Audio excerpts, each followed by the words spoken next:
What's up, everybody? Welcome to episode 25 of the Gecko Pod with Harry and AJ. Harry at Zero's Geckos, AJ, AJD Reptiles. It's a special episode today where it's just AJ and I hanging out, chatting, catching up, updating you guys on kind of our personal stuff, projects, things we learned from the podcast and other breeders.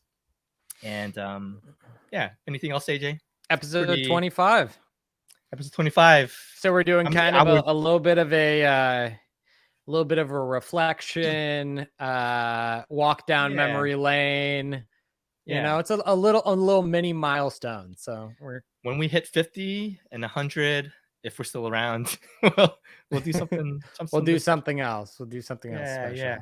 Maybe 50 or 100, we probably have to be in the same place. At least 100, we definitely have to be in the same place. How many episodes do we do average?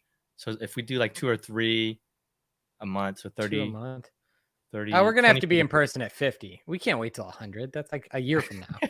That's 2 years from now. I want to see you. I'll see you in the summer, hopefully. Yeah, it'll be good. But yes, we are a podcast for the gecko community where we talk about the hobby and business of breeding geckos. And AJ and I are very determined and excited to get everybody excited about this hobby. And hopefully everybody can learn and grow alongside us. You can see me grow as a brand new breeder, and AJ with his wisdom. He's like Gandalf, the wise wizard that tells us all the secrets of the trade. I'm Gandalf the White. People mistake me for Saruman.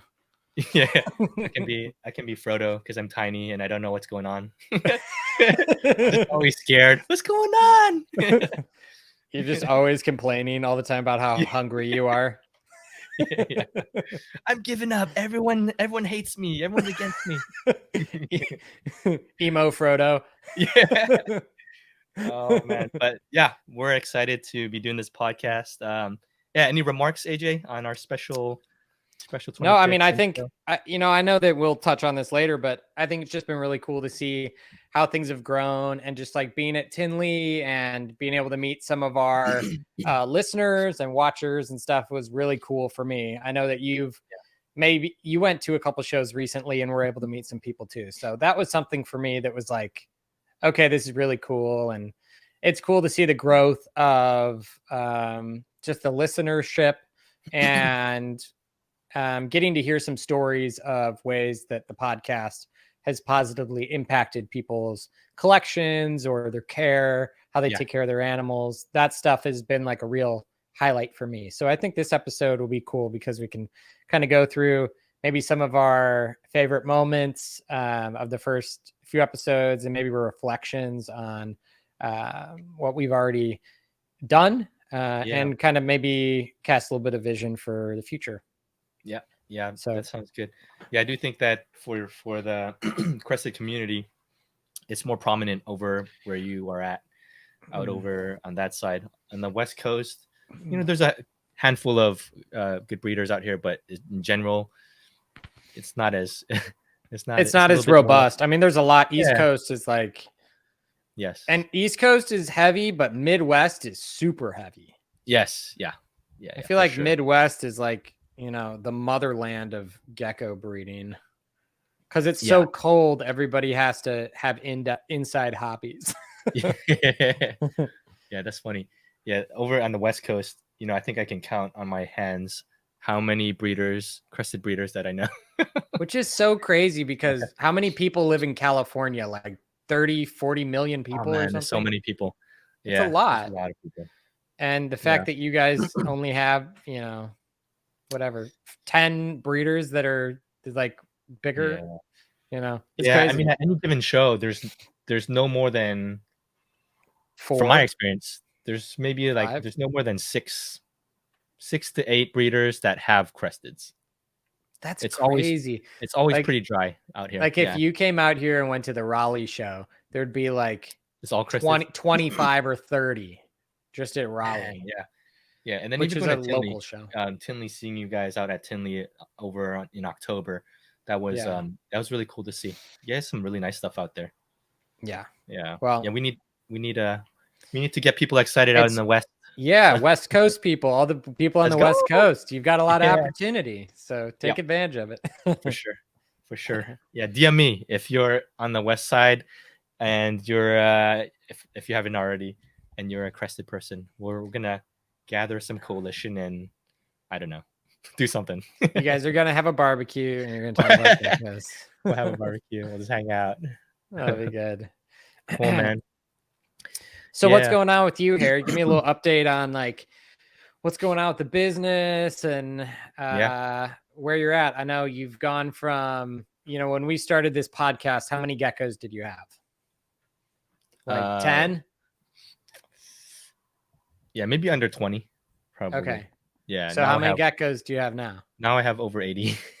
Okay. And you produced a good chunk of animals last year, right? Not a ton. I paired 3 females late, midway to summer, late, midsummer to fall, and then so I got about 15 to 18 babies. Yeah, that's good. Yeah. So that's right in line for a half a season on 3 females. I feel like that's totally great. Yeah. Yeah. I had 2 proven female breeders and they did really well. They just immediately took, and it was good to see. So it was a good experience for to get that out of the way, just to see my first egg and my first lily whites hatch, and that was pretty cool to see. And so so this season I'm at, so far I paired 11 ish. Okay, nice. I'm waiting for, not everyone has laid yet, but right now I'm at 15 eggs. So okay, nice. Yeah, it's already March, right? Late March. So I'm just waiting for these things to kind of start churning out a little bit, and we'll see. If I hit 40 to 50 eggs this season, I think I'd be pretty happy. Nice. So we'll see. A few are first time breeders. With 11 females, you will hit 50 eggs, guaranteed. Yeah. There's no doubt in my mind on that. Okay. That's why I got the racks. Yeah. So you got racks. That's a good update. I got racks. You got yourself shoebox racks. Yeah. So you and I saved you a lot of time. Yeah. I mean, I probably got it earlier than I probably completely needed it, but if I'm going to do it, I'm going to do it. Never too early. And you and I chat a lot. We chat a lot offline, and I was just, it took a while to figure out how to get those racks, because if you ship racks, they're so expensive. Yeah.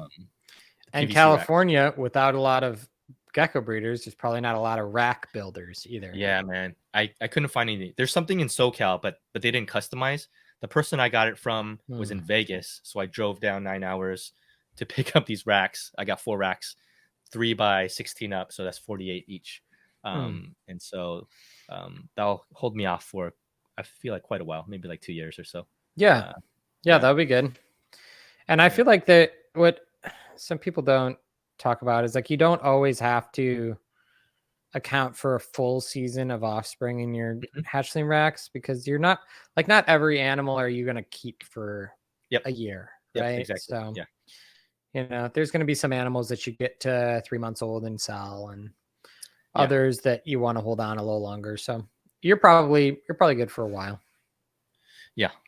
So I'm just have to patiently wait. I think I was talking to Jordan last week about just the patience that you need to kind of grow in this hobby. And I'm still there, man. I'm still doing the build out, working on these podcasts, making connections, and until I'm able to produce a lot this year and kind of produce my own stuff, I think that's what I'm waiting for. But that's usually year 3, right? And so I think you're gonna make a bunch this year. Yeah, you'll be good. Hope so. Yep. You'll be good. And it's funny right now, you're like, oh man, I just can't wait to produce. And then like you're gonna blink your eyes and you're gonna be like, I have so many geckos. I got too many. Like I remember even like I had a bunch of animals, like I had all my lychees and all that, kind of all my stuff that was growing out that wasn't cresteds.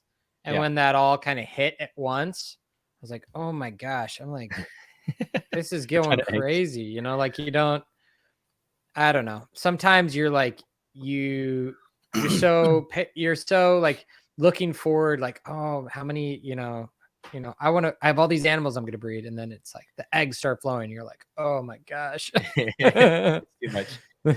So you want it until you have it, and then you're like, oh wow, this is a lot of work. Yeah, I mean, since you went full time, over a year ago, right? Yeah, I'm coming up on 2. Okay, so that's been 2 a years while. full And time. then, have you felt like the ramp up to production for you has more than doubled in terms of egg production, pairings, things like that? Yeah, for sure. Yeah, and Uh, especially this year. I mean, this year is probably from the point I moved down triple, probably triple. that's So crazy. it's a How's lot. the how's the workload been in terms of your sanity? It's been good from I feel like it's been okay from a care perspective. I'm struggling on a like social and photo standpoint. Yeah, because that takes time. Just because, just doing all the stuff I do, like the auction and shows and Yeah, and this. taking care of the animals and this and just house projects and stuff. Yeah. I just feel like I'm out of hours in the day. So Yeah. but the good thing is a bunch of my like projects and like animal improvement projects have been wrapping up. So a lot of the stuff that was kind of on my medium time frame to-do list is kind of dwindling, which is nice. Yeah. So Are you talking mainly about your pairings and your projects for in regards to that? I mean, even stuff like my like bug room, like getting that done. Like I had to like do some demo and I had to build racks and I had to like make all the totes and your ton of dubia bins. Yeah, and like get all my like dubia colonies rocking and rolling. And so like that was a project that took me, I don't know, combined took me 20 hours or something with all the pieces I had to do for that. So it's just like a bunch of things like that where there are things I have to do and you don't think of them as time consuming, but when you have also a lot of animals to take care of, they suck basically all your extra time. So yeah, it adds up, man. Yeah, but it's been good. I mean, I'm cranking eggs right now, which is good. It's fun. So. How many eggs are you at right now for the season? Probably maybe like 150. That's crazy. That's 10x mine. I'm at 50. I pulled 52 yesterday. Wow. Oh, that's crazy. But it's everything. It's not just cresteds, lychees, guards. Yeah, I didn't dig the lychees yesterday. So I probably have lychee eggs too. So oh man. But yeah, gargs. It was mainly just gargs, cresteds. It was just gargs and cresteds yesterday. So and you have all this, you have all the rack space ready to go once they come. I would say my racks are probably 50 to 60% full right now. Oh, okay. So no, but at the same time, it's always this song and dance of you need to fill the racks and keep them full. For me, fill the racks, keep them full to be able to always have offspring to offer to people. And then by the time you start hatching, you don't hatch like 50 in 1 week. Often you'll get like a few waves like that, but when that happens, normally like every year this happens where by the time they start hatching, my rack is pretty empty. Like maybe out of 500 slots or 600 slots, maybe I only have 100 occupied. So there's always kind of like that, you get really full and then really empty and then really full again. It's like a pretty quick transitions. So you have a good system of like moving your animals through shows, auctions before the season starts to they start to hatch. I mean, I try, So yeah. If I need to do, more events or whatever, I will. But no, that's good, man. Yeah, that's exciting. So you got probably got more racks in. You got a misting system in. Yep. Do you feel pretty set up in terms of what you need moving forward, or do you feel like you have more stuff coming up that you need to? A thing that is kind of a wild card is I probably have, I don't want to over exaggerate. I probably have like 80 to 100 holdback animals. Okay. And that's like doubling my breeders again. Wow. Okay. You know, so if I'm at like 100 right now, if I bring all those animals on, that's a big deal. So what that's going to mean is I'm going to have to make some cuts to some stuff that's maybe a little bit like, I don't know, just they've been around a long time and had a lot of seasons, and maybe I have holdbacks from them, or maybe I'm doing a different project. Like some things I'm just like, I think I'm like, for example, with the yellows, I think the yellows, I'm going to take 2 directions. I'm going to take, well, 3. I'm going to do super dowels. I'm going to do super stripes on yellow. And then I'm going to do lily white yellows. Those are the only yellows I'm going to do. Okay. So I'm going to kind of trim down the yellow project a little bit. I'm going to kind of, there's some things that I'm going to like trim down, and then new things that are just brand new. So I have to, in order to kind of advance or do some new things I want to do, I'm probably going to, you know, pivot a little bit. So yeah. I mean, you have a lot going on. You've talked about it in previous podcasts about your super dowels. You have a big lot of that going. You have your empty backs going. Yep. You have your Xanthic going. Yeah, Xanthics, caps, fraps, all that stuff. So there's a lot. There is a lot to do. So it's exciting, but I'm only one man right now. I'm also looking for an employee. So that's another thing kind of going on. If you live in North Carolina and you're not crazy, hit up AJ. I'm scouting the local businesses around me. I'm like, I'm trying to poach a local person and see if I can get them to work for me. So that's awesome. So if you live in my area and I eventually hire you and you listen to this, I'm sorry. I was stalking you. That'd be great. So you need a guy to help kind of come and clean and do the I just need just somebody that's like flexible and wants to learn something. Yeah. It doesn't really even necessarily have to be like only cleaning. As long as it's just things that could be off of my plate. So and it's not my goal to never clean a gecko cage again. I like doing it. So even if I just had a second set of hands where it's like, all right, my cleaning day, I just have somebody there with me, and then I can have half that day because I can get it done twice as fast. Because like a shoebox cleaning day takes me 8 hours. So man, I don't know. It takes me a whole day. Man. Like it took me the full day on Monday to scrub all my shoebox bins. Yeah. And I was like, oh my gosh, it takes so long. I don't know how you do with so many. It's insane. And I even I scrubbed all of these cages. So I don't scrub it every week. Like once, I don't know, every couple months I'll do a big clean. That's the trick. Is like I'm not a clean freak about the animals, so it's like I would say they probably get like 4 paper towel changes before they get like their bin like clean. A scrub. So I'm not like scrubbing and sanitizing weekly. That's like monthly. So The paper towels I'll change once a week, once or twice a week, according to how much they make a mess. But the deep cleans take forever, man. They do for sure. And you just like the thing that's helpful here is I can just like right out my back of my gecko rooms, I have just my backyard, and I have a hose, and I have like an area that has like gravel. So I literally will just like sit there on a stool with like hose it down.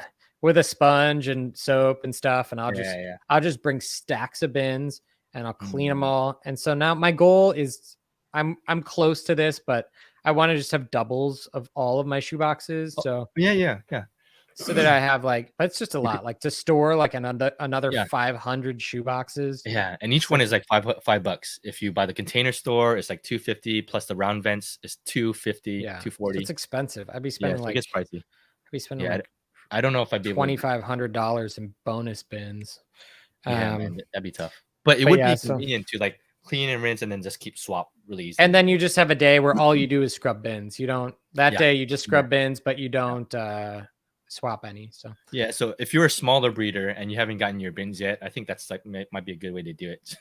kind of as you go, if you Yeah. can just buy Yeah. extras. Yeah. Yeah, if you have like 25 bins, buy like 50 and then just swap and do it quick, you know.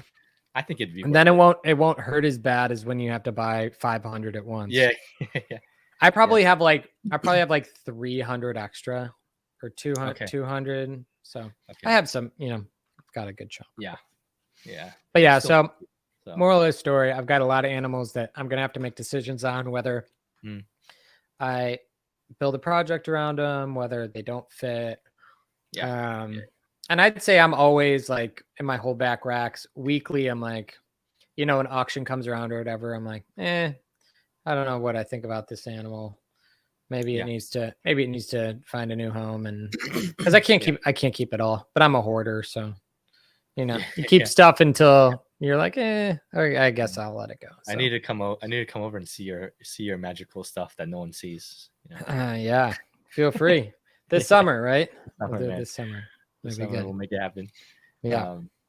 Yeah. So that's good. So, you know, like you're working on projects and things are moving along and you're not too stressed, but you feel like you have things dialed down. In terms of like sales and things like that, I see you guys on the auctions doing pretty good and shows and stuff. You're still moving things. How's that going? All the sales. It's going good. Yeah. Sales are good. Auction is great. It is a lot of work, a ton of work. Yeah. And the pricing, as the people that like the auction, sometimes does not go in my favor, which is cool. That's true. With me, because the way I view the auction is like, that's the thing that allows me to sustain what I'm doing. So even if some of this stuff doesn't go what I want it to go for, I'm okay with it. So that's kind of the way I view the auction is like, it allows me to kind of give back a little bit because it stings me often.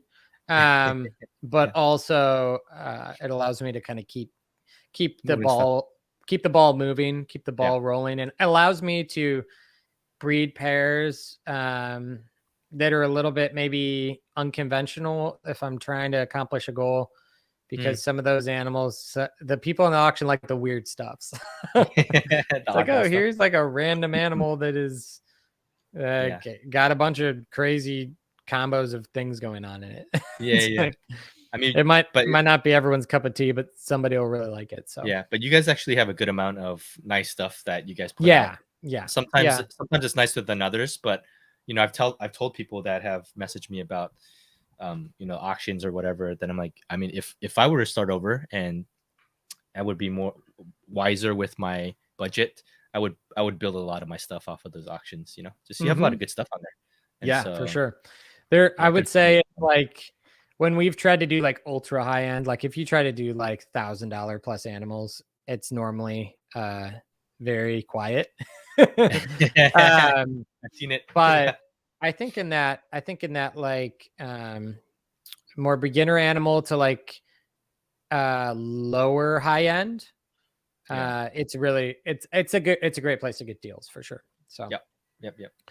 And then we're moving to doing, and I'll say it here now, but we're gearing up to do kind of like a how do I say this? Like maybe like a quarterly power hour event. So we're gonna do like a lot of animals in a very short period of time at $10 starts, and it's gonna be fun. So we're kind of we're saving animals to do some new things, which I'm excited about. So you mean like an episode dedicated just for that?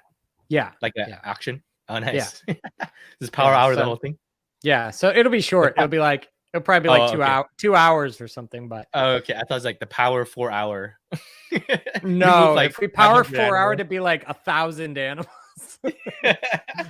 And it never happened. No, we'd fill everyone's homes with animals. They'd never come back. So. But crazy. No, it'll be good. So we're gonna do that. We're gonna do like a high end night that is like really specific. So we're just gonna start doing like some theme nights and stuff. So it'll be cool. we've got some new tricks up our sleeve. Yeah. And we're going to be moving over to my house. So Gabby is moving. So this week will be the last. So by the time this airs, it'll already have happened. But this is the last week auction at Gabby's current house. So end of an era over there. But we're going to do my house for a while. And then Gabby's new house will be ready to be moved in. So we'll probably go over there and then over here. So it'll be kind of mix and match. Yeah. But yeah. That's it'll be good. So you'll be in this room that you're in right now. Yeah, we'll be in this room. There'll probably be some better decoration on the wall and stuff in 2 weeks, but in 2 weeks we'll be here. So that's good. Yeah. Yeah, it'll be fun. Exciting to hear, like seeing your different ways that you sell and whatnot. And and shows are still really fun for me. Yeah. So that's good. Yeah, you just had Tinley this past weekend. Tinley was good. Got to meet a bunch of people and was very busy in the room. So, but Flora Fauna's coming up too. So yeah, is March Tinley as busy as October Tinley? Similar? It might be. It's probably less by, I don't know, maybe 15-20%. But when it's like the peak of the day, Saturday, it's kind of hard to tell because it just feels busy. But yeah, October Tinley has always been the big one. March used to be like half the room would be open. Like imagine Tinley or October is like the entire convention center. And then March used to be like 50%. And now it's the same size for both. So, I see. It's growing. So Tinley I think it's the same number of vendors, but maybe the attenders are lower in March. Is my my take. Okay. So yeah, that's good. Yeah, that's exciting, man. I think it's cool to see you grow and expand, and I'm excited for you. Thanks. For me, I'm still holding everything back. I haven't sold anything. Yeah, that's people cool. Like, when are you gonna have availability? I'm like, maybe mid-year this year. I don't. Yeah. There's stuff I can sell, but I just been holding everything just to see how things develop and whatnot. So yeah, well, once you can start trickling it out, for sure, do it. I think that would be good. Yeah. Well, maybe Anaheim. Maybe Anaheim's the time. Yeah, Anaheim. You guys will be. I don't know if this is a secret, but you guys are. Yeah, you guys are moving, or the Carolina crew plus. We'll see. There might be some more people. I think Kevin's gonna come. I don't know if maybe Brian's gonna come. I haven't confirmed who wants to come yet, but we're gonna be making our way out to Anaheim for a super show. Man. So cool. Be good. Yeah, I'll be happy to be there. Yeah, it'll be good. Yeah, we'll get a podcast in real life together. We might have to fire one off. We should do one. No, we should do one for sure. I think that'll be easy. Yeah, between you and I, that's an easy one. We'll bring cameras and laptops and stuff, and we can probably knock it out. Interview a couple people down there too. So that'll be good. Sweet, man. So want to talk about a little bit about our podcast, things in the past, things we've learned from the podcast. What are some of your best or highlights that stood out to you? What have you learned? What are things? I think the biggest thing for me is it's been kind of a combination of. I would say it's been kind of a combination of like the new generation or era of gecko trait awareness, from the stuff that Little Monsters and Tom and Pangea have done, all those guys, as well as just discoveries that people have made, just working in their own collections, like the Super Stripe stuff and the like the Cap, the different stuff with Cap and Sable and all these different things. I think have been very they've really stirred a lot of thought in me. And so kind of touching on that, the episodes or things that have been really impactful to me have been things like, I think about like Kenny and his work with the Red Spot Dals. That episode was really, Kenny with cold-blooded Cold-blooded only, upside down geckos, Kenny. That was just a really cool episode for me to be able to like see someone that thinks about their animals that intently and really is trying to understand truly what's going on with their animals. And so that's something to me where I was like, oh man, I need to think about this way with everything that I'm doing. Right. So now when I'm putting pairs together, it's very much that I'm trying to think the way Kenny thinks about stuff that he's doing. So yeah, that's a priority to me. Do you feel like you're able to do that at such a large scale in terms of all your projects? I think I can probably do it. I probably do it 80% as well as Kenny can on a larger scale. Yeah. I can't do it as well as he can. But scaling it up, I can probably do a good chunk of that, thinking through and kind of identifying what positives and negatives an animal has and what traits I'm trying to draw out, positively and maybe weed out negatively. So, and him and I have had a bunch of conversations about that. So that's been really big for me. And then just another couple things, like earlier in the year, getting to see like what Janine from Treehouse did with like the tuxedo line caps, utilizing Phantom Gene plus Cappuccino Gene to make caps really, really dark. And caps already are dark, but to make like really dark animals. And when those are bred into lilies, the fraps that are made off of them are so stunning. So, and even the non-caps are crazy. So, the non-fraps, the caps that are not lily are crazy. So just seeing that, and then another one, Jet Black over in Korea, I think his stuff, like his Xanthic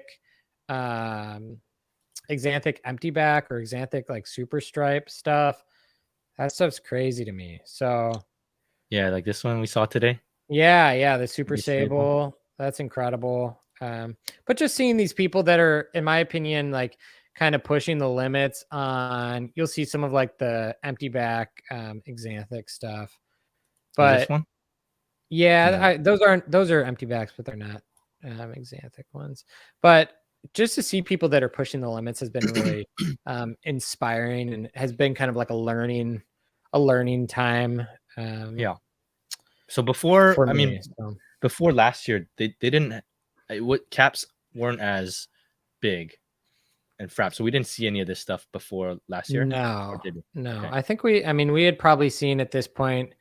I think Janine had maybe hatched out a couple cute, a couple of fraps, but we didn't know what they were. So it was just like, wow, look at that phantom lily white. That thing's crazy, you know?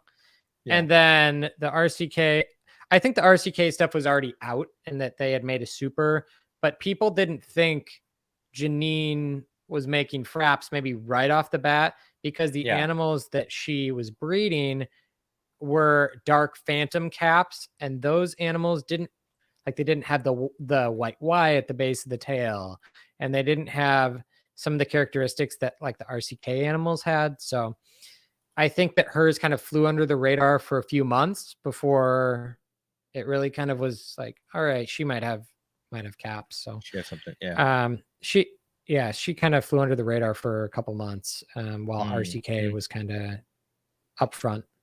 But so that stuff has just been really cool for me, just to kind of see all the things that people are coming out with and like, all right, these are all, like, I think about like the traits as tools in the toolbox or colors that you can paint with. So just kind of seeing that has been great for me because I'm feeling very inspired. So what about you? Yeah, for me, I mean, the biggest takeaways is just, I feel like it is like a big privilege to be able to have this podcast and be able to talk to so many different people. Yeah.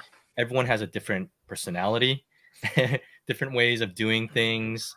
Kyle Cryptiles, he keeps things in bins, and he does well with that. Other people do things different, just learning so many different perspectives of husbandry, different projects. You have like OGs like the Gilpins and Susan and Panone and just talking about like the history of how things like formed, and it's been very good for me.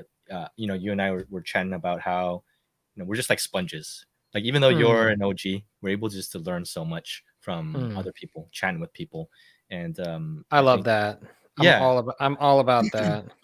I don't yeah, care whether you bred geckos for 6 months or 20 years. I feel like there's always like there's yeah, things that I've learned from people that have been doing it for 6 months, and they come up with something and I'm like, I've never thought about that. yeah, That's really yeah. smart. Yeah, I think I love it. I love the fact that we're able to Yeah. talk to so many different people, big breeders, smaller breeders, and we're able to get different input and insight, just so that everyone gets to hear this, and so that there's so many nuggets of wisdom within each episode. Yeah. And there's just so much to learn and grow from, and I feel like it's been very good for me. If you and I didn't put out this podcast and somebody else did it, I would probably be listening to these podcasts, You'd just be listening to them on loop. yeah, yeah.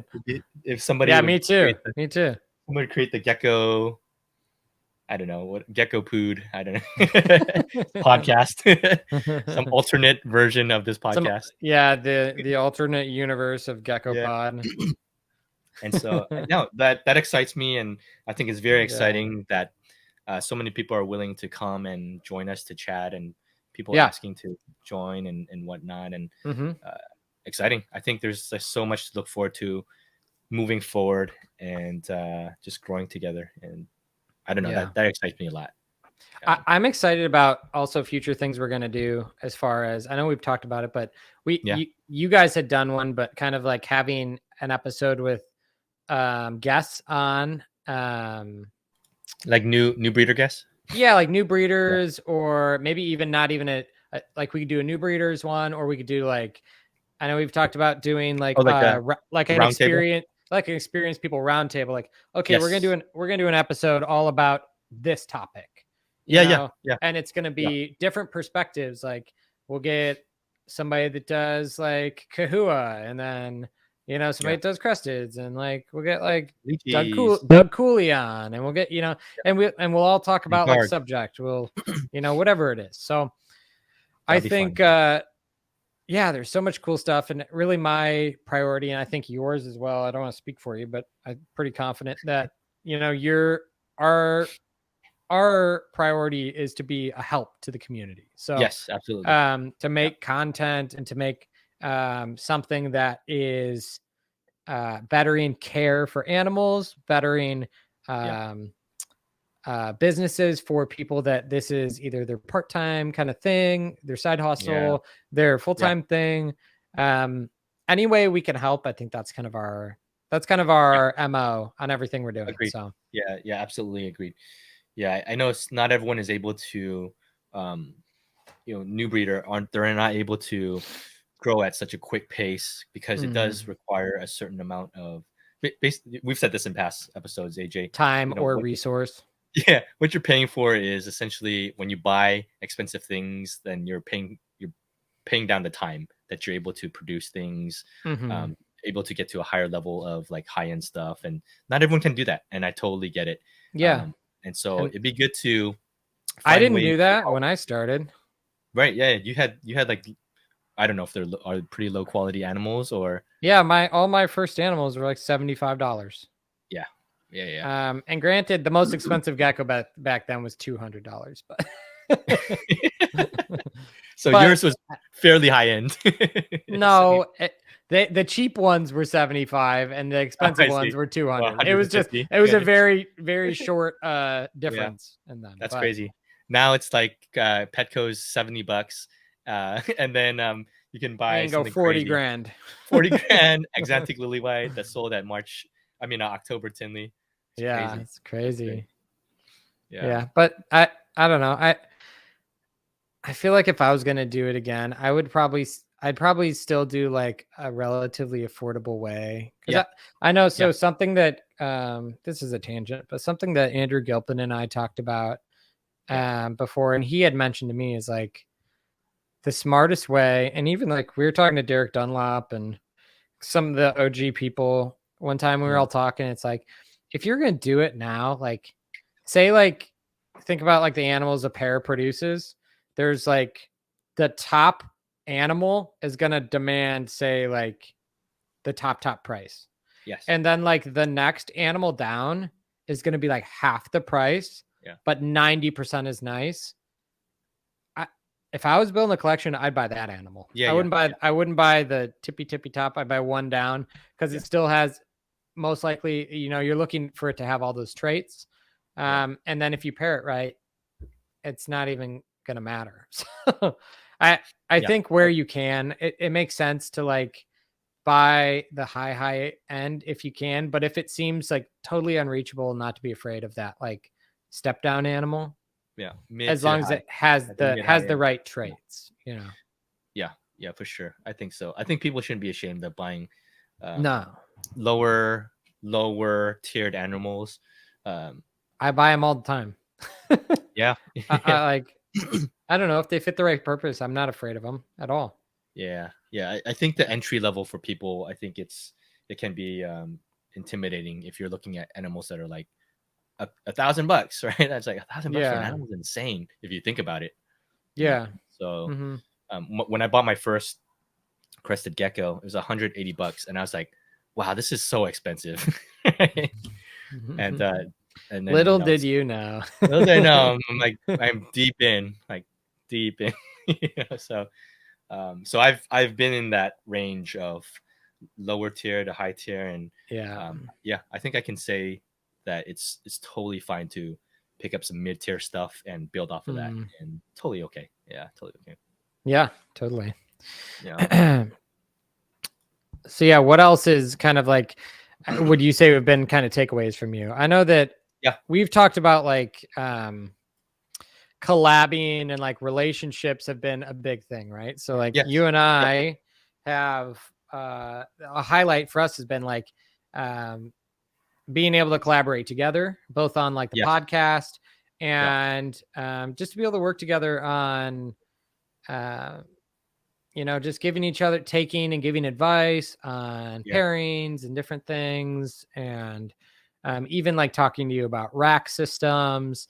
And I don't know, I think that's good. Like I guess my takeaway from that is this hobby is better together than to be alone and to be separate. Yeah, for sure. I think that it is a little bit you know, like anybody else, I think sometimes people are standoffish with connecting with others. And so would you have imagined that you and I would be doing this podcast like deep in, like 25 episodes in, and hopefully AJ like for much longer? You know, sometimes you got to feel it out. And I remember at the beginning, you and I were like, you know, like, oh yeah, you know, we'll work on together, but you know, if you don't want to jump in, no worries. And you said that to me for like the first 10 episodes. Yeah, because I was worried. Like, I didn't want to make you feel like you were stuck in it, you know, like if you're like, I don't want to work with this guy, just then I always wanted to give you an exit without feeling bad. You know what I'm saying? Yeah, I'm gonna ditch after this episode. This is my cutoff. 25's the cutoff. I'm done. I'll bring one of your best friends on to replace you.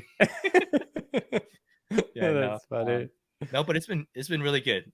When you mentioned collabing, it's been huge. Like this thing between you and I think it's been a huge highlight of the community, the hobby for me.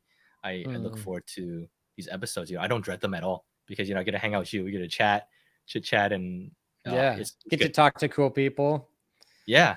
Always get to learn new things. I feel like you and I, every time we have an episode, the next day we always have a phone call and we're like, oh man, that was really cool. Like we talked about that, and we'll kind of like, you know, it's like we're kind of almost reliving it again, you know.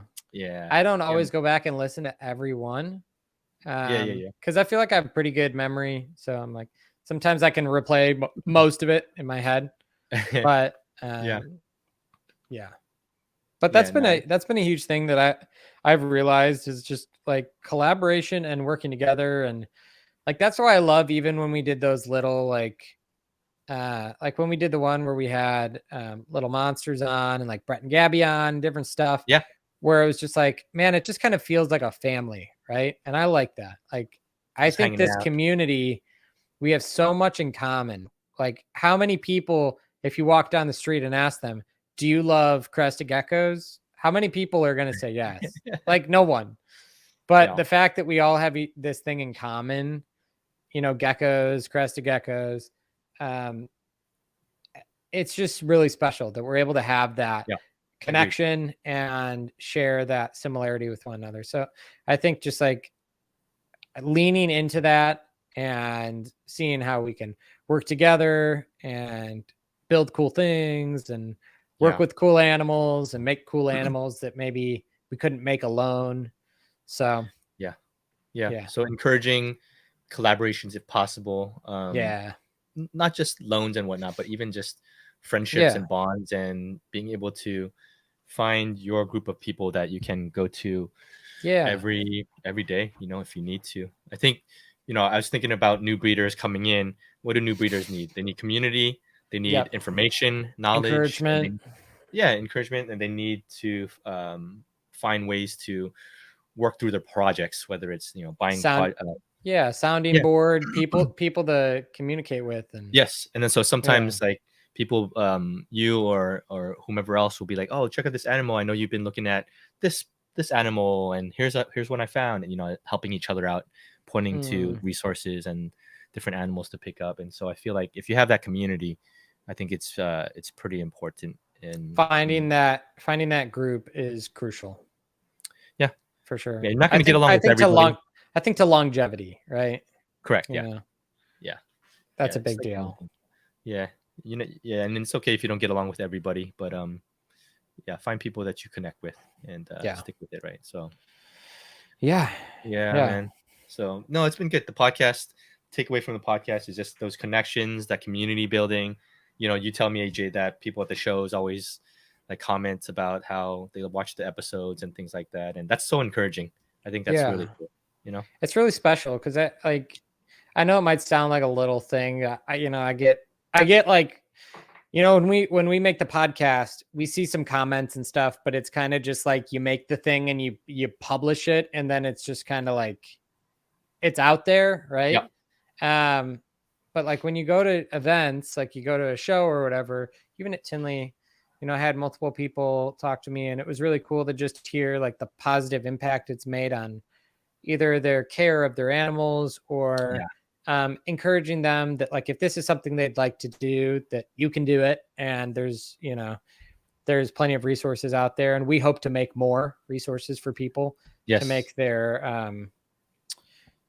time easier. So I think that's just like that's really encouraging to me when we hear about the ways it's positively impacted. So because that's really our goal, is just like, how can we help people and how can we learn? Because we're, like you said, we're sponges. So we're like, oh man, we want to learn all the stuff too. So we're learning alongside everybody else.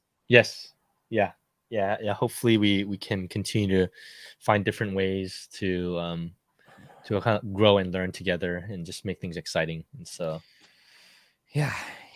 man, more and more to come.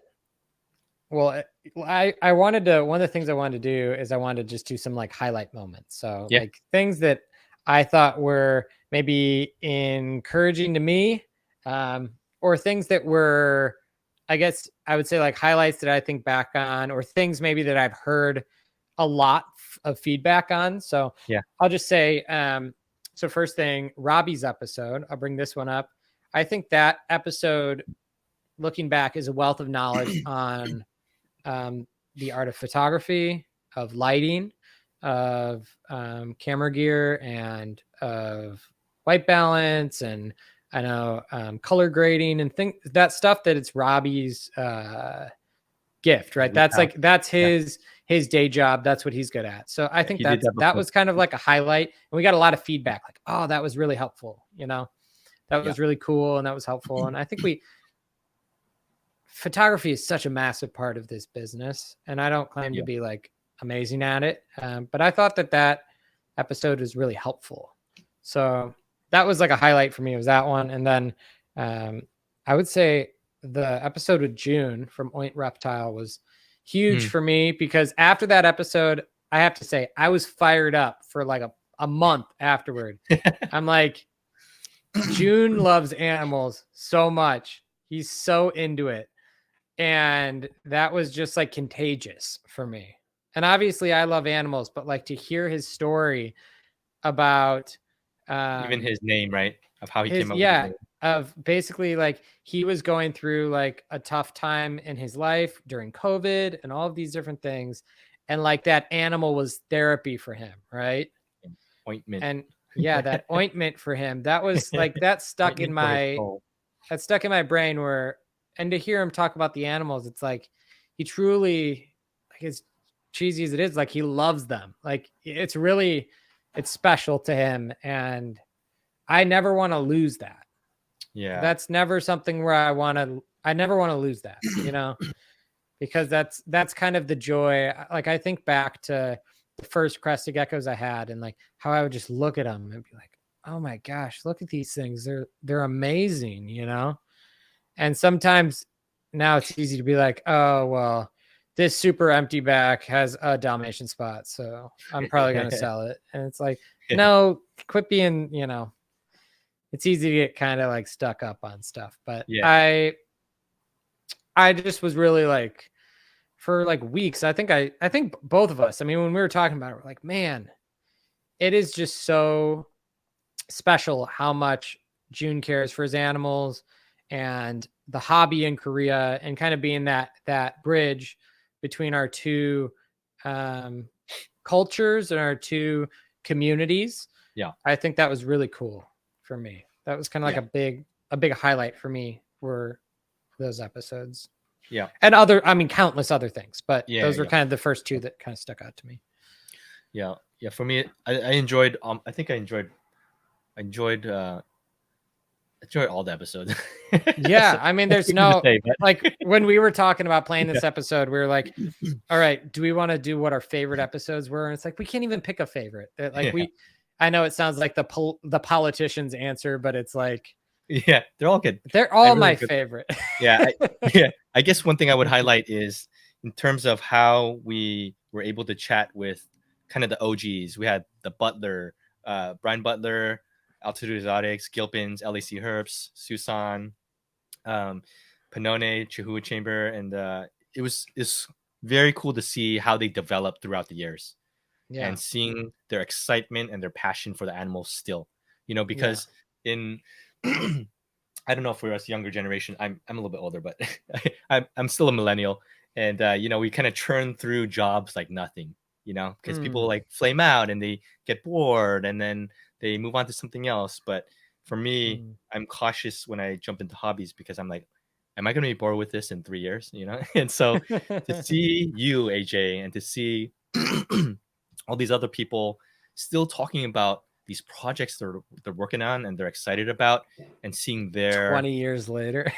Yeah, man, like that actually is really inspiring for me. Like people that are long lasting in the hobby, and they understand, they've seen people come and go through the hobby, but they've stuck around and they've dialed it in. And so for me, that's like a big highlight of just their passion, I think, is what kind of jumped out for me. And so I hope to get more of that. It's kind of like more you talk about something, you know, when people are passionate about something, then it's infectious. Yeah. And so every week, I'm hoping that's what this podcast does, right? Yeah. So like, hopefully people tune in and they feel the same way as we do, because like, wow, there's so much to learn. They're still passionate. It helps you pushes you forward to not give up, even when something bad happens, you know? The last thing we want to do is have an episode where somebody comes on and it's like, everything is horrible. I'm not having any fun.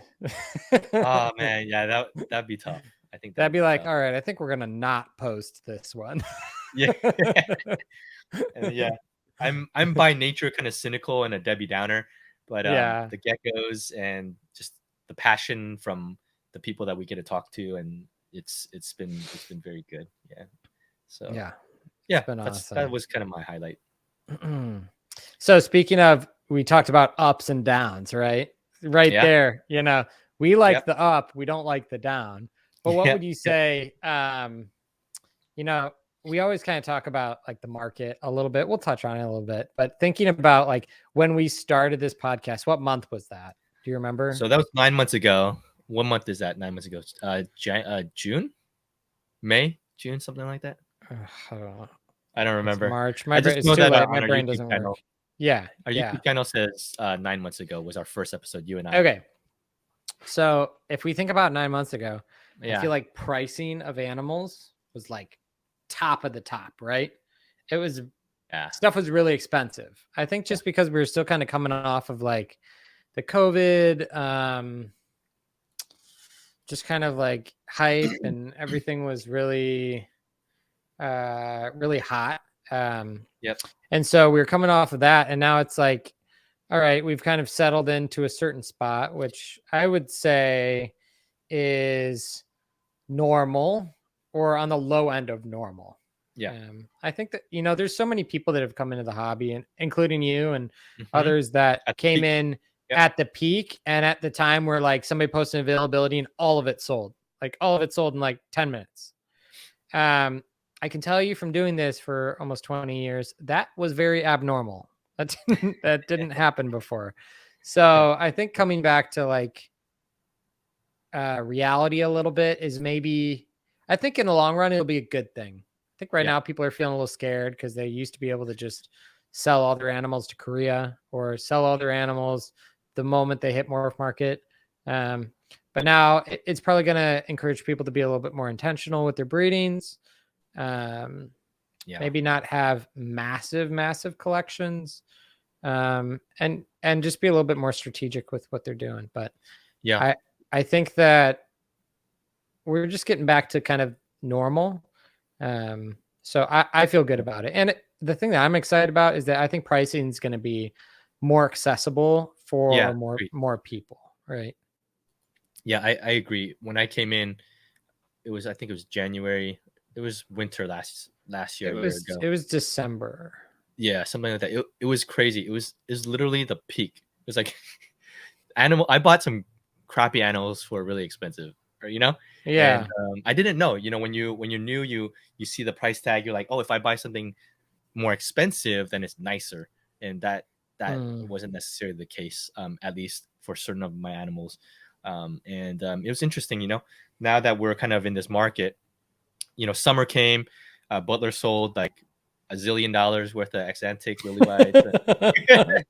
And he bought okay because he sold $1 billion worth of Exantic lily whites, but then got equally burned on cappuccinos. So. Yeah, that episode was amazing.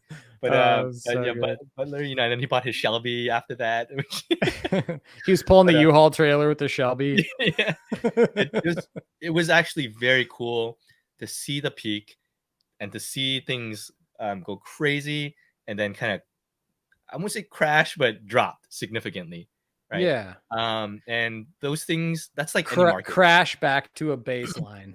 Yeah, I mean, if you're old enough, you've seen the housing market crash twice, you know, and I've seen kind of things roll. It's no different. But like you said, what excites me is that now the pricing will drop a little bit and it'll be more accessible. And so this is such a good time to get in. I mean, cautiously, yes. Don't go crazy because you never know what's going to happen. But I feel like things are more accessible, and I'm still excited to hopefully produce nice animals this year and next year, and to be able to sell at a price that is reasonable, you know, for people to enter the hobby and whatnot, you know. And so and I think that when you have pricing, I feel like when you have pricing that's accessible, one of the thing it leads to innovation because people can actually have access to all the ingredients. Yes. Yeah. So one thing that's a little frustrating, I think, you know, talking to Michael at Chuhu Chamber, you know, like how even he said that the pricing is like pretty crazy right now with like just inaccessible on like the high white Kahua. Yeah, the Kahua, Chihuahua, and it's frustrating, right? Because I'm like, oh, it'd be great to work with this, but I'd have to shell out. I have to like basically drain my 401k. You gotta have to sell your house, get a second mortgage to buy a high white. Yeah, which sucks, you know. And so it does feel a little bit cornered, that market, and it's good if you're in that market. It's great, you know. No hate whatsoever. But But it can be hard for new people to enter. Yeah, and I want this hobby to be accessible to people, even the nice stuff, you know. And it doesn't mean we crash our prices, but I think being able to find ways to, I don't know, make things reasonable. I think time will make all things kind of level eventually, because supply and demand eventually, you know, kind of levels anything out. So I think it'll be good. I like, even like the Xanthic pricing coming down, like hearing reports out of Korea of significantly lower prices than the US. I'm like, okay, that's probably good, you know, because I think it will put Xanthics into hands of some really good breeders that maybe couldn't maybe make that investment at the time with the prices what they were. But I think they'll do awesome things with them, so I'm excited about that too. Last week was the first time I saw an Xanthic below 7K. I saw one for 6,500 on Morph Market. And it was a decent one. It wasn't a terrible one. So things are slowly trickling. It's good at, you know, I think overall it'll be fine. It'll be good. That'd be good. It'll be good for all that stuff to happen. And I think that the hobby will kind of find a new normal, right? I kind of hate that phrase from all the COVID stuff, but I think that we'll see that kind of new normal for the hobby soon. So any encouragements from you besides what we already said? I think now's a great time to buy geckos that are affordable.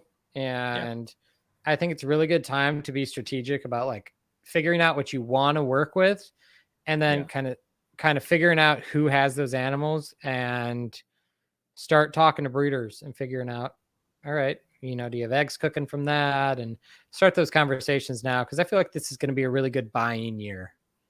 You know, there's better and worse buying years. I think this is going to be a good one. So as far as availability and pricing and all that stuff. So that mixed with the fact that there are so many different morphs and traits coming out and different projects. Oh my gosh, dude, unlimited numbers of things you could do. Oh my gosh, it's very exciting. I mean, there's so many things that you can't do everything, you know? Like, no, if you're a new breeder, I'm trying and I'm failing. If you're a new breeder, you can only focus on 2 things. Man, you have so much to choose from. You know, and you can really niche down and buy some really fairly high end animals at a reasonable price and just build off of that collection, you know. Totally. It'd be interesting if I started, you know, rather than last year, I started this year with all the knowledge that I have now. But also, if you would have started this year instead of last year, we wouldn't be here on the podcast. The animals you have now, you wouldn't have any of those animals, you know. So there's pros and cons. Pros and cons, man. Pros and cons. In the grand scheme of things, some of the stuff you overpaid on won't matter, because you'll balance it all out the first year you breed it all. So no, I agree. So I don't regret it. It's just the season I rode in with, and if you rode in on that high season too, I'm right there alongside you. Don't worry, it'll be okay. We'll be okay. We'll be okay. But I'm sure I still would have met you, AJ, because I'm like a lot of other people that are just hungry to learn, and so you'll find anything that's gecko related, podcast, whatever. And I'm sure I would have ran into your stuff anyway, and I would have made a connection with you. So it's my goal to make it on like every podcast and anything that I possibly can. That was something I told myself when I moved and I went to Geckos full time. I'm like, if there's anything like online podcasts, lives, anything like that, and anybody asks me to do it, I need to say yes. So like that was kind of like a New Year's resolution for me, kind of like, all right, if anybody asks me to do anything, I need to be in the yes first, and then figure it out later mentality. So like when you ask me, do you want to do this podcast? I'm like, yep, let's do it. I'm glad we have our own podcast to do all the time, you know? So it's great. But before that, it was like, you know, Gabby asked me, hey, you want to do this like live and interview Sam? I was like, sure. and then that's what you saw, right? Yep. But exactly that was kind of like it was kind of like a random thing. It's like, oh, we're gonna do a live and we're gonna interview Sam about geckos, and And or we're gonna amazing, do a little live and just chat about stuff or whatever. And those things were very good because I watched those multiple times just to kind of like pick up on little nuggets of wisdom, like I said earlier. And I'm hoping that this is what people are able to do with these. I've never watched them again. Oh, really? Oh, no, well, you were in it, so yeah. I don't really remember we talked about it. I'll probably go back to it. Yeah, I don't remember now, but I thought it was very good. We were in like 240p on Instagram with like AirPods in. With crappy sounds. And now we've got like studio equipment and doing all this. So funny. We got so different things hooked up here. Yeah. No, it was good. I felt like those are the episodes when I'm like, I gotta talk to this guy. Like I'm gonna talk to AJ. I'm gonna make. And then you talked to me and you were severely disappointed. You're like, this guy's so boring. Who's this a-hole? Just kidding. No, it was great. It was a very good connection. So no regrets whatsoever. Yep. We're brought together to make this podcast. Yes, faded. That's what happened. So what are your we'll kind of close out with this thought, but Harry, what are kind of your future goals for your business? Yeah. Where do you want to be? What do you want to do? Yeah. I think I've told some people this. Yeah, within reason of what you know, and from what sharing. I know, from what all the knowledge I gained and kind of the things I can manage, with family and stuff. I don't want to like be drowning in animals, but I want to be able to expand slightly so that I can niche down, if that makes sense. So right now I'm hoping to expand out to, I don't know, maybe like 20 breeding pairs. Maybe not this year, hopefully by next year. And then I think I'll be able to slowly ramp up in terms of managing my animals. And I'm really excited to see what produces what and be able to produce my own production. That is like, I'm so looking forward to that day where my own babies that I'm going to hatch out this year is able to grow up and produce my own, and so then you can actually have like the starting point for what will be like the Zeros Geckos line, right? Yep. So I, like you have your frost line, you have so many things, AJ, that you kind of built out from the get-go, and you have so many years behind you to work on. Everything you produce is like in-house, right? And you produce like amazing stuff. Not everything, but sure, you're bringing stuff in now, but you're able to produce so much in-house stuff, and I want to get there. I want to be able to produce like the best stuff in-house and work on different lines. So I realized that I have to expand a little bit to produce my own stuff and kind of nitpick here and there, hold back things, and kind of niche down in terms of what I'm going to work on, right? Because if I had a bigger facility, I can have like, I don't know, 8 to 10 different projects. And now if I were full-time like you, I would probably do that.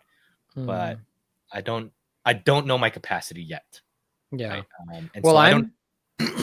I'm doing what you're doing on my own scale, right? So like what, like you said, like I'm doing what you're doing, trying to make that name or make that, new thing with some of my new projects. So like the Super Dow stuff. I'm really excited about that. And the empty back stuff, Frostline, even just like Phantom Lily Whites. That's a big focus for me next year, is like cool, like unique Phantom Lily Whites and like super soft scale stuff. And so all of that is, I'm doing what you're talking about too. At a larger scale. Even as a big, I'm not big, but like medium breeder. I'm still thinking about things the same way you are. Yeah. It's just scaled up a bit, Yeah. For me, really not much different. I don't, because I'm still new. I can't imagine having as many animals as you. I think I would die. I like curl up and die at seeing all the stuff I have to do. And so, but I feel like I'm slowly kind of progressing in terms of, okay, I was like, I'm going to start with 3 animals, 5 animals. 10. I wasn't expecting to have as many pairings as I do right now. Yeah. But I got the racks. I expanded my room, just one room over. And I was like, I could probably handle, 10 pairings, maybe 15 the next season or 20, and then maybe I'll cap out around there depending on how I feel about things and if I have enough space. But yeah, my goal is to develop my own lines, my own projects, and just kind of like what Janine is doing or Kenny. They have their own line of stuff, niche down. People just go to them, and they are the go-to. I think that's a lot of breeders, right? They want to have the go-to thing. That's the sweet spot, right? That's what everybody. That's what everybody I think wants, is to be able to be like excellent in something they do. Yeah, and that's what I want to do. I'd like to do it in a handful of things. Yeah. The tough part is choosing what you want to do, because I have some DAOs from you, and I have some empty bags, come from influenced by you, and so I know I won't be able to I'm a bad influence things on that level, but I'm working on little things here and there. I was like, Harry, you want to get empty bags? You're like, yeah. I'm very. Hey, you should buy this one. Okay. Yeah. AJ, if you tell me about any animals, you have some. That's like me being like, man, these morning geckos are cool, and you're like, hey, send me a couple. I have two now from you right there. Right over there. I love them. It's so funny. Oh man. So no, I'm but yeah, I think that's kind of my goal is is that, and just patience, man. I think I just gotta be patient.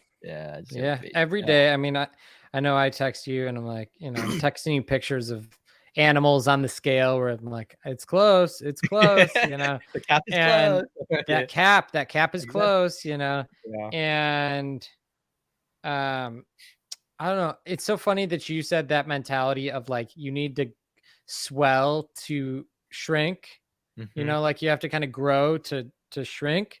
Yeah. I have been saying that for like 6 months about myself, which sounds crazy. Yeah. Like I'm swelling from my point.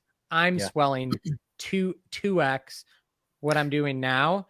That's because nuts, I want to make certain animals that I don't feel like I can really buy. So I'm like, okay, I need to produce these animals. Yeah. And then after that, I'm going to shrink again. Because then I'll make all those holdbacks. And then once I raise those holdbacks up, I'll shrink, I'll refocus. And I think that that's something you have to do sometimes, Sometimes you have to like blow things up a bit. Yeah. You kind of got to blow up pairings, blow up projects, like move stuff along, buy new stuff, make new holdbacks. And I'm rarely 100% happy with any animal that I buy, because I'm kind of you can make them better. Well, that's not necessarily better, but for me, like I'm kind of picky about like head structure, body structure, lack of spots. Like I'm picky about stuff. So not every animal that I can buy, like say like in, I don't know, pick an animal. Like I feel like a lot of like the really, really high white stuff, like really, really high white Harleys and stuff. A lot of it has spots in it. Like not a lot, but has like a few. And so some of that's like, I might start with something a little less nice and just keep the spots out of it and get to where I want a year later or whatever. But I don't know. Sometimes you have to buy something maybe you're not like totally like, oh, it's perfect, because maybe the thing you envision in your mind isn't available or isn't affordable, Yep. So all of that is so plans for me, I'm blowing stuff up, I'm doing new stuff. Like when I was talking to somebody at Tinley, I think it was just kind of a random person walking by, and they were like saying to somebody else, they're like, see, this guy's got the kind of geckos I like they said to their friend. And I said to him, I'm like, my table's gonna look really different in October. You got your head exantics. You're gonna have some. Well, those won't look that different. You can't really tell. They're heads. Yeah, that's right, because they're heads. Yeah. But just like, I don't know, different projects. Now that I'm kind of like, I've caught the itch or caught the bug. I'm like, all right, I'm gonna make a lot of different stuff. Starting to hatch empty back stuff. And do you feel like you're gonna expand? You feel like you're gonna expand further from where you're at right now? I think on animals, probably not. I think I would just kind of like hone in on what I'm doing. So instead of having like, say like right now I've got maybe like, think about like, I've got like 25% of this, and this. Instead of that, I'll probably be like 10%, 10%, 10%, 10%. It'll be more like spread out, but smaller projects, just so I have more variety. Because I think just in my business with auction and all that stuff, I think that having variety is helpful to me. If I showed up and only had one thing every time that I, went live or whatever, it might be difficult to sustain. But being somebody that is seeking to try to do a lot of things well is kind of my goal. So that'll be tough. But with your capacity and you're able, just kind of your know-how, I feel like you're kind of you have the skill set to do that, right? I think so. I think so, but I also am not. I don't have unrealistic expectations where, like, already so far, I feel like my super DAOs are not performing like really hot. Like as far as production, it's not been amazing. It's been, I would say, like below average, but I'm kind of like, all right, it's okay. Like, it's fine. It's not like the only thing I have going on. And I'm only, 2 months. They've been paired like 2 months. So some of the stuff is like laid duds, or it's like, oh man, that male didn't breed, or that male might be a little bit shy, or whatever it is. So I'm just like, I'm not holding my breath for anything. But just kind of keeping an open mind to whatever happens. So just kind of trying to do things well, and I'm not rushing any animals to breed. I'm not pushing anybody too young. It's like, all right, when they're ready, and we'll see what happens. So in other avenues of business, earlier on, you mentioned like some food products, right? I don't know if you want to talk about that or what, but I mean, for you, other avenues of so I have my diet that I developed about 2 years ago, and I still feed it, and I feed for a year and a half. I fed it exclusively. I only fed my diet. But I am feeding a rotation now of my diet and of Pangea's products. So I have nothing bad to say about Pangea's products. I think they make a good food. So but I would say my biggest holdback right now is just time and just kind of mental capacity, right? I feel like I love animals so much, and for me to launch the food at this moment, something would have to give. So it is going to come, and I will put it on the market, which I'm excited about, but it's probably going to be a little bit, not a super long time, but so do you have a name for it or not yet? So it's called Fruitful. It's just FRUITFUL. So FUL. Okay. Fruitful. Cool. Do you have a logo and stuff for it or not yet? Yeah, packaging and everything. Okay. So it's pretty, I mean, it's pretty much ready to go, but it just comes down to like, am I ready? Am I ready to make that my job? So got it. Yeah. It's one of those things where, I worked on it real hard with a couple different food scientists and kind of animal scientists, animal nutritionists. So worked on it. You have all the ingredients and you know exactly what to do. It's about matter of just hitting the button to execute. Yeah. I mean, I made, oh gosh, how many over a year and a half. By the time like the final product was made, I think we were like 15 variations in. Okay. So like we started at 1 and it's like, I don't really like that.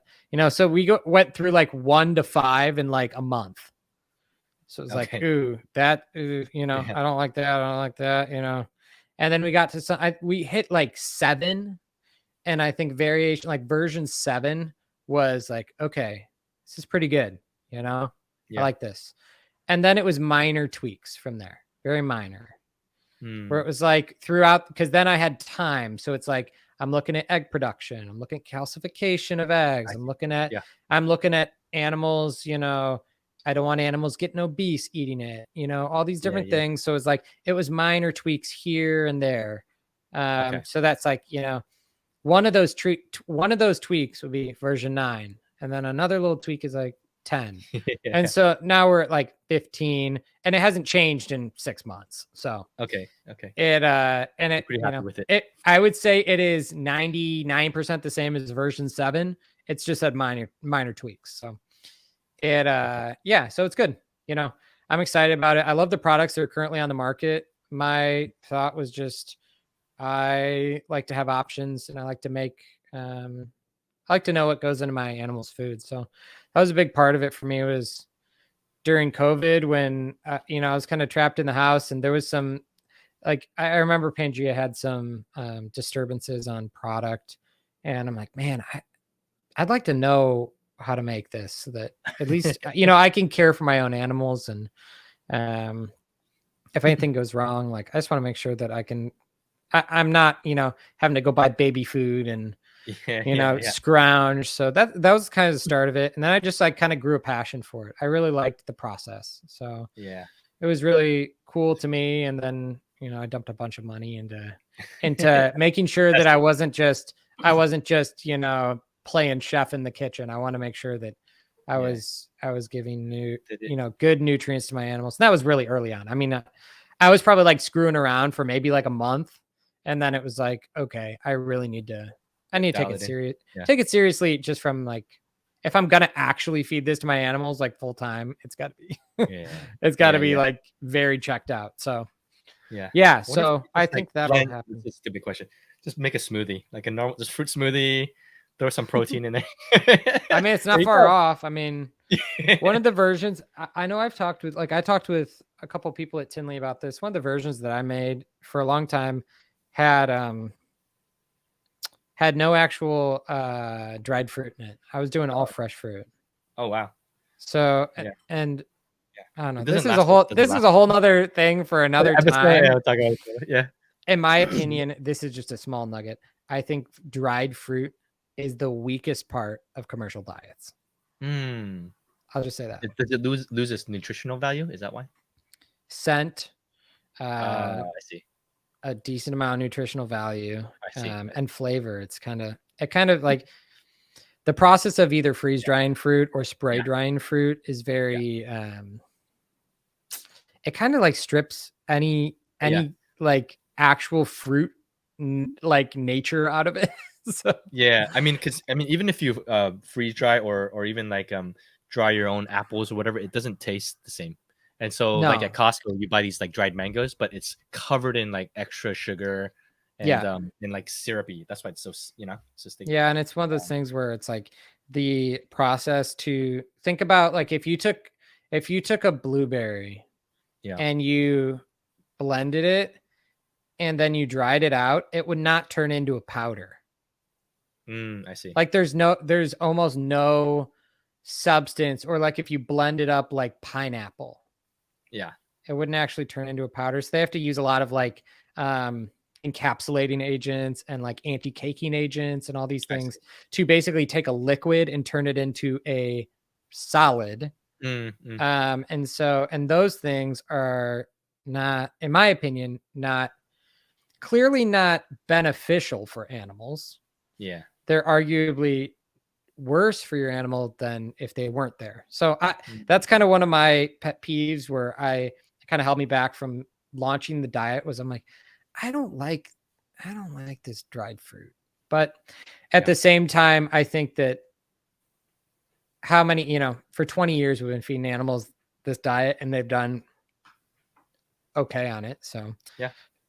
I don't demonize Pangea or Repashy or even me. Like I'll probably make a product that's a complete product. So it's not something that I'm, it's not a hill that I'm looking to die on. But if I have my way, I would use fresh fruit. So I do that at home for me personally. Yeah, it really. I mean, fresh fruit or dried fruit is really expensive. Yes. Really expensive. Like if you go to Trader Joe's to buy dry fruit, it's so expensive. Oh, like, and dry fruit powder. I don't have to get in all this, but it's the most, for the most part by volume, it's the most expensive thing in the bag. Yeah. So Yeah, that's good, man. Yeah, that's good. So I'm excited. you know, I geek out about taking good care of my animals, and I want to, you know, have the best things for them. Yeah, so even if all of that was for me to have really good food at my house for my animals, then for a while, then that's cool with me. Yeah. So yeah, I that's good, plan to man. launch, but who knows when. I don't have an actual date. So Yeah, I mean, quick, yeah, you know, just quick goals for me before we kind of close out is, I think, I don't know what this is gonna look out yet, but I want to do something community oriented. Like the podcast is already kind of like a hub, but further out down the road, I'm gonna work on different ideas and how to gather more people in terms of whether it's a new breeder group or whatever. I don't know what that looks like yet, but I'm hoping to find ways to do that and yeah, make it sustainable, you know. And I think that's hopefully going to excite more and more people to come into the hobby and just be supported within the hobby, you know, even as a new breeder. And so we don't know what that looks like yet, but I'll figure it out. Yeah, and I think that you and I both, like, another, like, a goal for me, and I think for you, is to do something else in this gecko sphere where we can like take what we're doing on the podcast and do it deeper, right? Do something that is more deeply helpful and equipping and help, and I don't know, just like something that is valuable to people that would be helpful to them. So whatever that is, whether that's, you know, video content, short form YouTube, whatever it be, you know, we're gonna try to do some stuff that's that's helpful to the community. So we'll find something that will provide like significantly more value, whatever that looks like. And so we'll look out for that in the future. We'll look back at episode 50 and hopefully we've got something cool. Hopefully people have something else to benefit from. So to go into, for sure. Yeah, very sure. Cool. So AJ, as we close out, goals for the podcast in general, we're you know, when we started, we didn't have a ton of goals besides getting a lot of good guest breeders on and just talking and shooting the breeze, and we have mission accomplished, right? We got a lot of good people on. We're still going to get a lot more people on. We have Ali from Hidden Valley, we have Donna coming on, we have Kevin coming on soon, and so from Fireside, and so I feel like we have a lot more people lined up, and so that's happening already. So we're accomplishing those goals. But looking forward for you, AJ, what are your thoughts? And maybe you and I will continue to talk about this, but what are your thoughts currently about what this can look like?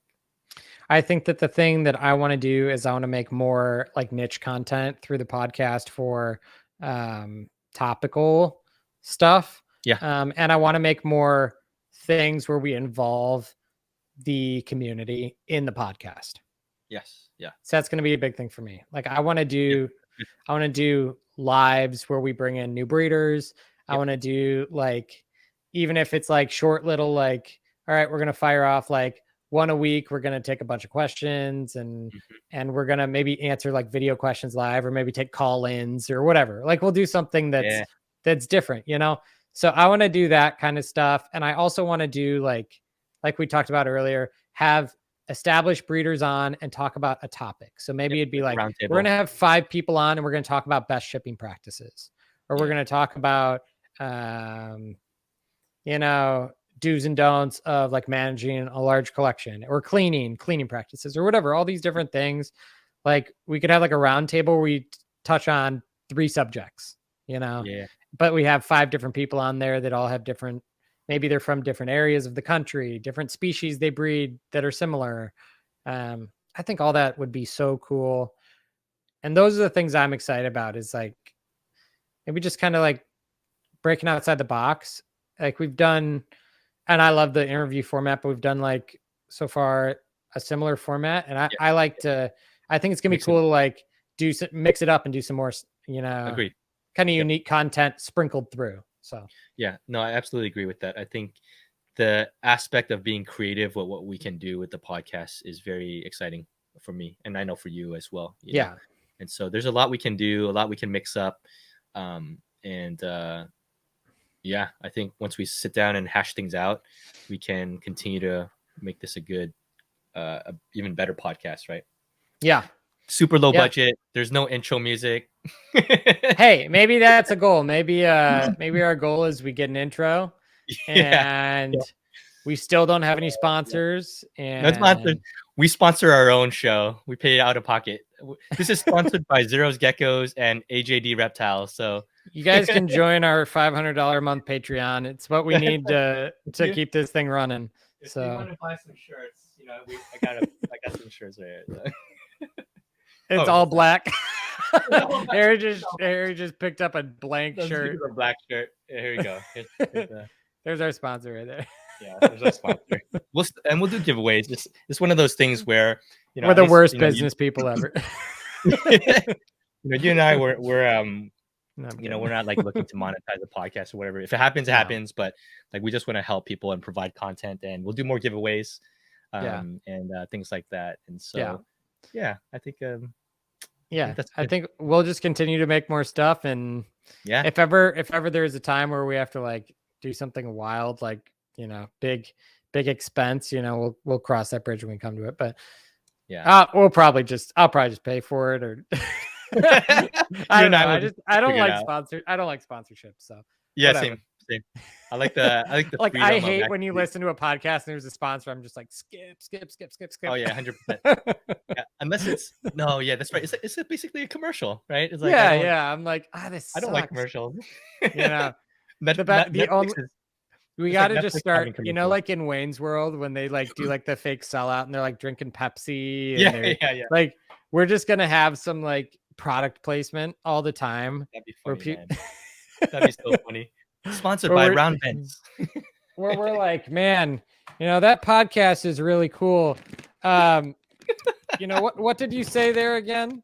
Oh, sorry, I'm chewing on some corn nuts over here. Yeah. This is sponsored by a tackle box from Amazon. Put your eggs in here. Or these markers. These markers. Expo markers. the plastic markers. Oh my gosh, that'd be great. So we'll try to keep it sponsor free. If we do sponsors, we'll do fake sponsors. So yeah, man, that'd be great. Yeah, as much as we can, we want to provide content to everybody. Just so that it's accessible to everybody. So, and if we do a sponsor, we're gonna make a big deal out of it and just come out that we've just completely sold out. Like we're just going full bore. Sponsored by Pangea. We're fully sponsored. We start wearing like suits, and we have like the logos all over them. And that'd be funny. Sponsored by Gecko Junkie, and we wear their full suits. We're wearing the full Gecko Junkie like hoodie and sweatpant combo. The hat. We're like full head to toe merch. Oh my gosh, that'd be hilarious. It's just suddenly both of us. If 1 week we both just show up in like head to toe merch of some brand and we say nothing. Oh dude, that'd be great. And then we're like, guys, we're not taking on any sponsorships, and we are just like decked out in merch. Oh my god, that'd be amazing, man. That'd be amazing. All right, we got to stop this thing. We gotta go. We've been I feel like we've been in like phone call mode for like 10 minutes. So. All right, yeah. Thank you, everyone, for bearing with our goofiness. So. We're like, we'll make it 60 to 90 minutes, and then we just start chatting about whatever. Well, but Harry, it's been good. I'm excited for the future. There's so much cool stuff to come with animals, with the podcast, with whatever else we end up doing together or separate as far as additional stuff for the community. So I'm excited. Yep. If you guys haven't follow us at the Gecko Pod on Instagram. Yep. Subscribe to YouTube. We're at 655 or something. Doing well. Thank you guys for all your subscriptions. It's awesome. It helps to see. It encourages AJ and I just to be like, cool. People are listening. People are chatting. People are liking our stuff, and it helps us to keep going. You can follow me at Zero's Geckos on Instagram. You can follow AJD Reptiles. Keep up with our stuff and our lack of posting. Check out our Instagrams. We never post. We post stories. We'll get better. But we're getting better. Other than that, we'll have these podcasts coming next week. We have, again, We have Ali from Hidden Valley. Then we have Donna at Crimson Cresties. Then we'll have Kevin Fireside. And hopefully we have Janine. Janine. Point. Hopefully we'll have a guard guy, Jake, Red Rack. Hopefully in April, stuff like that. Man, you're giving our whole schedule away. Sorry, guys. Just kidding. Nothing's confirmed. Nothing's confirmed. Confirmed.